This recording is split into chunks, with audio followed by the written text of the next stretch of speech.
شۆڕشایەک لە دوایەکەکانی کوردستان هەمویان شۆڕشی خەڵکی زانا بە قووەت دروستی کردوون، بەڵام پیلانی دوژمنان هێندەی گەورە بووە بەداخەوەیچیان ناتوانیەوە بە عەدی خۆی سەرکەون. دیقەت بگرە قازم محەممەد لە ئیعدام کرا، شۆڕشی مەلا مستەفای گەلە کۆمەی لەسەرکرا، شۆڕشی شێخ سەعیدی پیرانەوە هەمویان یەک لە دوایەکی دوژمنانی کورد تێکیان داون. ئەو ڕۆکانش پیلانێکی عینیشت لە گۆڕەدایە بەنسبەت کورد و بەنسبەت هەر چوار پارچەی کوردستان. بۆیە ئەوڕۆ یەکگرتنی کورد زۆر پێویستە، حەکیمانە سەرانی کورد بیر بکەنەوە لەوەی کە دەکەونە بەر شاڵاوێکی گەورەی دوژمنانی کورد و دەکەونە بەر شاڵاوێکی گەورەی مێژووی کورد کە تەماشا دەکەن داخوا چۆن ژیاون. بۆیە کوردستان دەبێت یەک بگری، دیقەت بگرە لە بەرامبەری کووردا دوژمنانی کورد هەمویان یەکن، بەڵام کوردستان بەداخەوە کورد ئەوڕۆکانە یەکگرتنەکی وای نییە کە خەڵک و میلەت دڵی پێخۆش بێ. بۆ ئێمە وەکو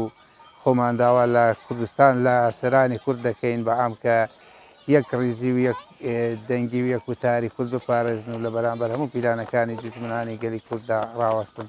ئەمە ئەو داواکاریمان هەیە. وەڵا ئەو دەستکەوتە حەقامە بە هەموو لاکن بیپارێزین، ئەگەر نەیپارێزین دیارەوە ئەو زمونە تێکچیتەوە خەتەرێکی زۆر دەکەوێتە سەر هەر چوار پارچەی کوردستان.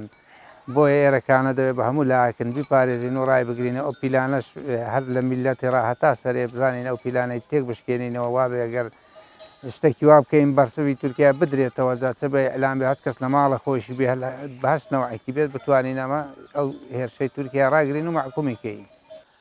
دیارە هەمومان ئاگادارین کە دەوڵەتی داگیرکەری تورکیا هێرشێکی بەربڵاوی دەست پێ کردووە بۆ سەر هەموو پارچەکانی کوردستان، بە تایبەتی ماوەی سێ چوار ڕۆژە هێرشێکی زۆر دڕندانە و بەربڵاوی بۆ سەر چیاکانی باشووری کوردستان منتیقە و گارە و ئاوەشین دەست پێ کردووە.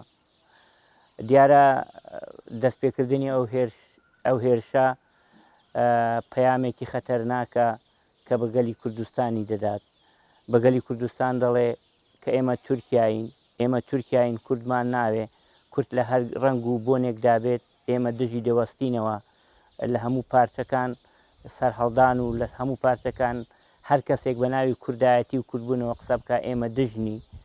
بۆیە هەڵوێستەی تورکیا لە ئێستادا پەیامێکی ترسەناکە بۆ گەلی کورد.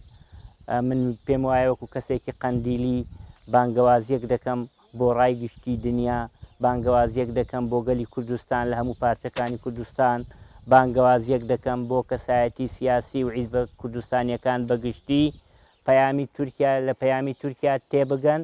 ئەو پەیامەی تورکیا خەتەری هەیە بۆ سەر گەلی کورد، ئەوان دەیانەوێت گەلی کورد لە ناو بەرن و هێرشی بەربڵاویان بۆ سەر گەلی کوردستان دەست پێ کردووە. وەمە لێرە وەکو گەلی قەندیل پشتیوانی لە بانگەوازەکەی کەجەکەش دەکەین کە داوای یەکگرتووی گەلی کوردی کردووە لە هەموو بەشەکانی کوردستان و پێویستیشە خەڵکی کوردستان بەگشتی بە تایبەتی وەکو خەڵکی قەندیل کە خەڵکی قەندیل خەڵکێکن بەدەیان ساڵە داگیرکاری و بردومانیان لەسەر بووە، بەڵام هەرگیز و هەرگیزیش لە هەڕەشەکان نەترساون و ئێستاکەش ناترسین.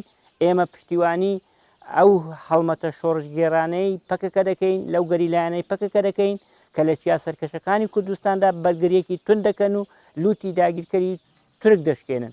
بۆیە ئێمە پێمان وایە دەبێت کورد لەو هەڵوێستانەی خۆی بێدەنگ نەبێت و بە تایبەتی شارە کوردستانیەکان و دەرەوەی وڵاتیش بڕژێنە سەر شەقامەکان و پەیامی خۆیان بە ڕای گشتی دنیا بدەن، چونکە دەوڵەتی تورکیا لەو پەڕی لاوازیدا ئێستا و گەلی کوردیش لە ئێستاکە بە یەکگرتوویەکی تەواو دەتوانێت ئەو پیلانگەری دەوڵەتی تورکیا بشکێنێت.